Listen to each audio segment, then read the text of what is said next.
Hər gəncin içində kəşf olunmağı gözləyən bir işıq var. Bu işığı kəşf edən Bakı Dövlət Peşə Təhsil Mərkəzinin kollektivi onların potensialını üzə çıxarmaq məqsədi ilə Boş Yer adlı bədii tam metrajlı film ekranlaşdırıb.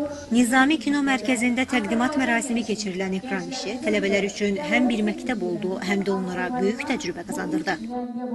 Video operator, kino montaj, səs, media, audiovizual texnologiyanın istismarı ixtisasının tələbələri indiyə kimi müxtəlif sənədli filmlər, qısa metrajlı filmlər, müxtəlif roliklərin çəkilişlərində iştirak eləmişlər və hazırlanmışlar və onlar ilk dəfə olaraq tam metrajlı bədii film istehsal etmək istədilər.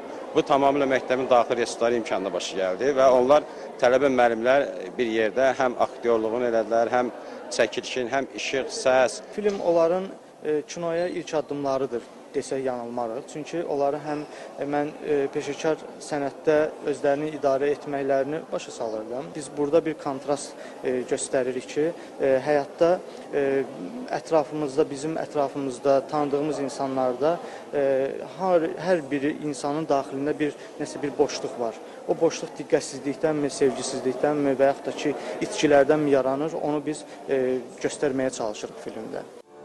Filmdəki personajların daxili dünyasında sevgisizlikdən, qayğısızlıqdan yaranan bir boşluq hiss olunur.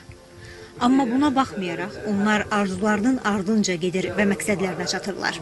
Onların mübarizəsi bir daha təsdiq edir ki, bu boşluqlar insanı sındırmaq üçün deyil, əksinə onu böyütmək, yetişdirmək üçündür. Senari mənim üstündə yazılıb. Senari mənim üstündə yazıldığı üçün baş oldu, mən oldum. Azərin həyatı, düşüncələri, mübarizəsi mənə çox şey öyrətdi. Onun personaj olaraq ailəsi olmamağı və ailəsi olmadan yazıcı olmaq istəyi və yazdığı əsəri, belə deyim, dövlət qəzetində çap olunmağı onun üçün böyük bir uğur idi və öz ayaqlarının üstündə durmağı mənə çox necə deyim, çox əla bir personajdır. Gəncləri düşünməyə, yaratmağa və mübarizə aparmağa sövq edən Boş Yer filmi göstərir ki, hər bir boşluq sənətlə dolduqca cəmiyyətin gələcəyi daha da parlaq olur. Arzu Yusif, Elvin Qəhrəmanov, Elvin Cəfərov, Mədəniyyət xəbərləri.